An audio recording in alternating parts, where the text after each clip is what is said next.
जय हिंद दोस्तों, आप सभी का स्वागत है। आज हम लोग बात करने वाले हैं कि रेलवे के लिए आप लोगों का क्या टारगेट है।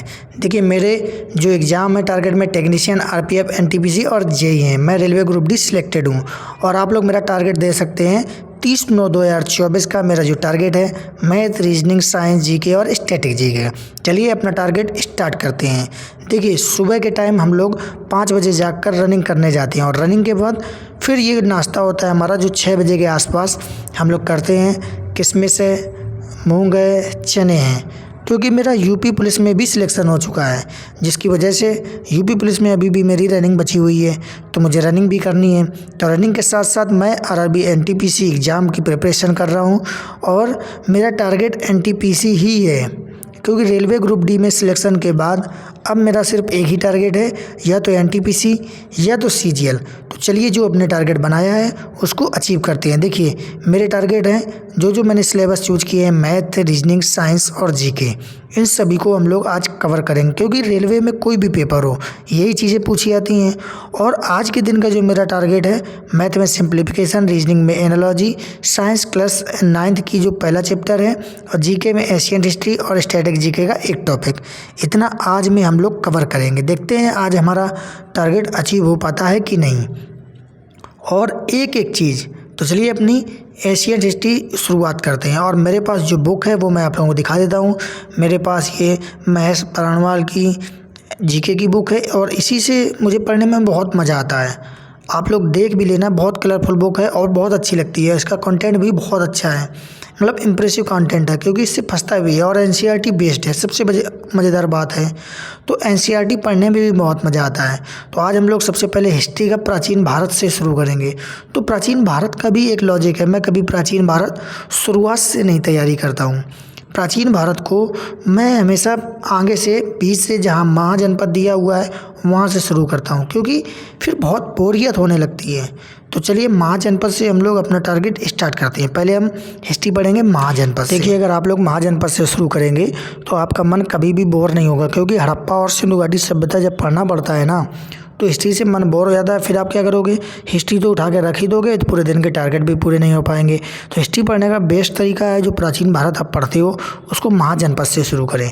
महाजनपद से पढ़ोगे तो आपका मन कभी नहीं बोर होगा। उसके बाद आप शुरुआत में सिंधु घाटी सभ्यता पे पहुँच जाइए। तो इसी तरीके से हम लोग अपनी स्टडी करेंगे, जो भी हमारे टिप्स रहेंगे वो आप लोगों को बताते रहा करेंगे।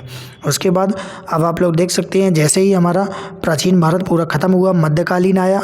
अब हम लोग क्या करेंगे, शुरुआत से जो हम लोगों ने छोड़ दिया था, सिंधु घाटी सभ्यता, हड़प्पा सभ्यता, जो भी चैप्टर हमने छोड़ दिए थे, जो वेद दिए हैं, जो पुराण, जो भी हमारे जानकारी दी है, उत्तर भारत, उत्तर वैदिक काल जितने भी दिया है, अब हम लोग शुरू करेंगे। और यहाँ पे भी जो विदेशी आए थे उन लोगों का पूरा इतिहास भी दिया हुआ है, तो अब हम लोग कवर करते हुए पूरा चलेंगे। तो आप लोग इस तरीके से स्ट्रेटजी के साथ हिस्ट्री पढ़ेंगे तो मन भी बोर नहीं होगा और आपकी तैयारी एक बेहतरीन लेवल पर हो जाएगी। और इसीलिए मेरा टारगेट करने में मन बोर नहीं होता है। तो आप लोगों को मैंने बता दिया है। आप लूसेंट पढ़ते हो तो लूसेंट में भी यही करें, महाजनपद से शुरू करें, फिर देखना आपको कितना ज़्यादा मज़ा आने वाला है। तो इस तरीके से आप लोग हिस्ट्री के लिए स्ट्रेटजी बनाएं। बाकी मध्यकालीन जब हम लोग कल पढ़ रहे होंगे तो उसका भी ज़रूर टारगेट बताएंगे। तो अब लगभग हमारा समाप्ति पे है। जैसे ही हमारा प्राचीन भारत समाप्त हो जाता है, उसके बाद फिर हम लोग आगे का टारगेट अचीव कर रहे होंगे। तो जो भी टिप्स और स्ट्रेटजी रहेगी आप लोगों को ज़रूर बताया करूँगा, और आप लोग भी इसी तरीके से तैयारी बनाएं। और साथ ही आगे से जो मैथ और रीजनिंग का रहेगा वो हमारा लाइव स्टडी रहेगी, तो आप लोग भी हमारे साथ लाइव पढ़ना। और देखिए, हिस्ट्री हमारी ख़त्म हो चुकी है, अब दोबारा से महाजनपद में पहुंच गए हैं। अब हम लोग टाइम देख लेते हैं। देखिए 8 बजे है, 2 घंटे में हमारा प्राचीन भारत ख़त्म हो गया। वो भी इसलिए ख़त्म हो गया क्योंकि दक्षिण भारत के राजवंश इसमें नहीं दिए हैं। हो सकता है एनसीईआरटी से हटा दिया गया हो, लेकिन फिर भी जितना दिया है उतना हम लोग पहले तैयारी कर लेते हैं।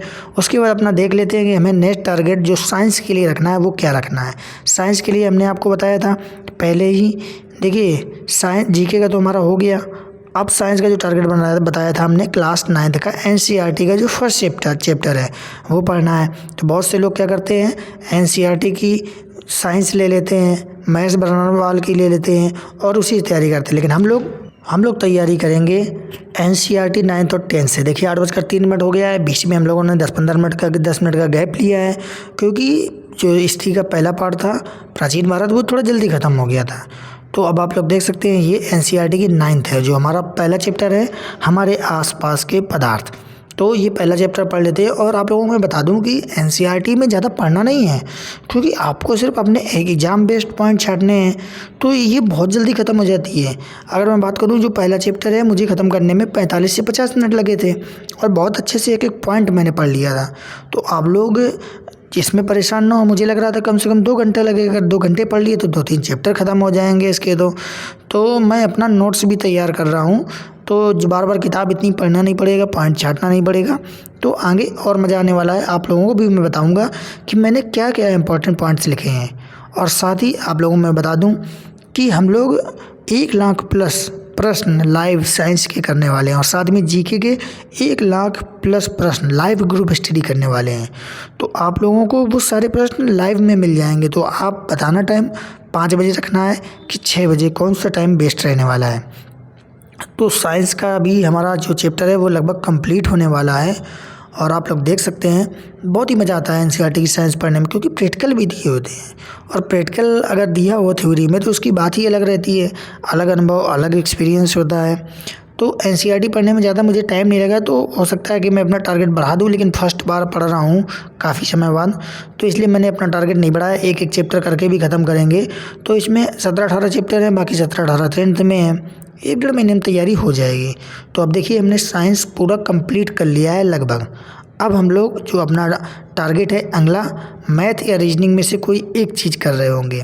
तो अगला जो मैं सोचूंगा कि अब इसके बाद जैसे ही मैंने सुबह जीके भी पढ़ ली, साइंस भी पढ़ ली, अब मेरा क्या टारगेट रहेगा। अब सुबह से नहाया धोया नहीं है, नहा धोने के बाद फिर मैथ पढ़ेंगे। तो नहा धोने के बाद खाना पीना खाने के बाद अब मैथ की तैयारी करते हैं बाद में। तो देखिए मेरे पास जो रजिस्टर है मैथ का, वो मैथ में आप लोग देख सकते हैं, मैंने आप लोगों को कल भी दिखाया था, मेरा पहले से कंप्लीट है पूरा मैथ। पिछले जो मैंने एग्ज़ाम निकाले हैं उसमें यही मैथ पढ़ता था। तो आज हमने जो टारगेट बनाया था सरलीकरण का, तो हम पहले सरलीकरण तैयार कर लेते हैं पूरा। तो सरलीकरण पढ़ते हैं। साथ ही आप लोगों को मैं बता दूं कि मेरे अर्थमेटिक, जीके, साइंस हर एक चीज़ का नोट्स बना हुआ है। मुझे कोई नोट्स नहीं बनाना है, कोई लेक्चर नहीं पढ़ना है। रीजनिंग के लिए मैं क्या करूँगा, यूट्यूब से ही प्रैक्टिस करूँगा। यूट्यूब के अलावा बेस्ट कोई नहीं है। रीजनिंग के लिए कोई बैच की आवश्यकता नहीं है, जो ट्रिक से रहती है उसको मैं नोट कर लेता हूँ। तो इसकी भी प्रैक्टिस करते रहें, साथ में जो भी टिप्स रहते हैं, ट्रिक्स रहते हैं, वो भी पढ़ते रहें। तो अभी तो जो हमारा वीडियो है ये सिर्फ आज का जो टारगेट है कैसे पूरा किया और क्या क्या पढ़ा उस चीज़ का वीडियो है। उसके बाद जो हम लोग तरीका रहेगा, स्ट्रेटजी रहेगी, उसके लिए अलग से वीडियो डालते रहा करेंगे कि मैंने किस तरीके से तैयारी की है। तो आप लोग भी हम लोगों को हमारे साथ जुड़ा करें, क्योंकि मेरा जो टारगेट रहेगा अब देख लेना, टेक्नीशियन का है मेरा, आरपीएफ है, एनटीपीसी है और आरआरबी जेईई है। और सारे एग्ज़ाम मेरे निकलने वाले हैं। कोई भी ऐसा एग्ज़ाम नहीं होगा जो मैं निकाल ना पाऊँ, क्योंकि मेरी तैयारी अच्छी है। मेरे पास नोट्स अच्छे हैं, सॉलिड नोट्स बनाए हैं, खुद अपने हैंड रिटन नोट्स हैं, किसी दूसरे के नोट्स नहीं, कोई फ़ोटोकॉपी नहीं। इसका बहुत फ़र्क पड़ता है। तो आप लोगों को भी जो मेरे से हो सकेगा वो मैं हिंट दूंगा, आप लोगों की मदद भी करूंगा। तो आप लोग ज़रूर कमेंट करना और साथ में पढ़ा करें, तो उसका मज़ा अलग है। साथ ही हमारे साथ लाइव सेशन में ज़रूर जुड़े, रेलवे वाले स्पेशल, क्योंकि रेलवे वालों के लिए बहुत ही मज़ेदार होने वाला है। तो देखिए हमने आज अपना मैथ का भी चैप्टर जो था कंप्लीट कर लिया। अब हम लोग एनालॉजी रीजनिंग पे चलते हैं। बीच की जो गैप है वो मैंने दिखाया नहीं है, बीच बीच में जो गैप है वो मैं आपको बता दूंगा, क्योंकि बीच में नहाने धोने और खाने के लिए 10 बजे के आसपास 2 घंटा लगा था। फिर 12 बजे मैं बैठा था दोपहर में पढ़ने के लिए। तो इस तरीके से मैंने पूरी स्ट्रेटजी बनाई थी। अब हम लोग अपना रीजनिंग का लेक्चर लगा लेते हैं। तो मुझे ये नहीं मतलब है कि कौन सा टीचर जिसका ऊपर आ गया उसी का चालू कर दिया। अगर एनालॉजी पढ़नी है तो जिसका भी आ जाए ऊपर उसी का मैं चालू कर देता हूँ लेक्चर, और एनालॉजी का पूरा लेक्चर पढ़ूंगा। और बहुत सारे ऐसे टीचर हैं जो 1-1.5 घंटे में ही पूरा रिवाइज करा डालते हैं, मतलब हर एक टॉपिक। तो हमारा रीजनिंग भी लगभग कंप्लीट हो चुका है। पूरा लंबा वीडियो नहीं डाल सकते 1.5 घंटे का। अब हमारा जो नेक्स्ट टारगेट था स्टैटिक जीके, उसका एक टॉपिक मैंने बताया था। तो अब स्टैटिक जीके भी अपना एक टॉपिक कर लेते हैं। स्टैटिक जीके बहुत इंपॉर्टेंट है रेलवे के लिए, क्योंकि लगभग 70 से 75 टॉपिक हैं रेलवे के जो रेलवे पूछता है जैसे। तो वो स्टैटिक जीके के पोर्शन पढ़ना आप लोगों के लिए बहुत आवश्यक है और बहुत ज़्यादा फायदेमंद रहने वाला है। और अभी एनटीपीसी में तो 22-23 के प्रश्न सिर्फ स्टैटिक जीके के ही होते हैं।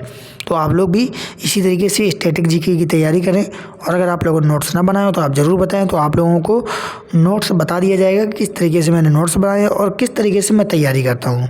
और साथ ही इसमें डे 2 का भी टारगेट मिल जाएगा आप लोगों को वीडियो के एंड में। तो जो 1 तारीख का हमारा टारगेट रहेगा आप लोग वो भी कर लेना। देखिए हमारा जो स्टैटिक जीके का था वो पढ़ लिया। स्टैटिक जीके पढ़ने में ज़्यादा टाइम नहीं लगता है, आधा घंटा या पौन घंटा। तो हमारा आज का पूरा टारगेट अचीव हो चुका है।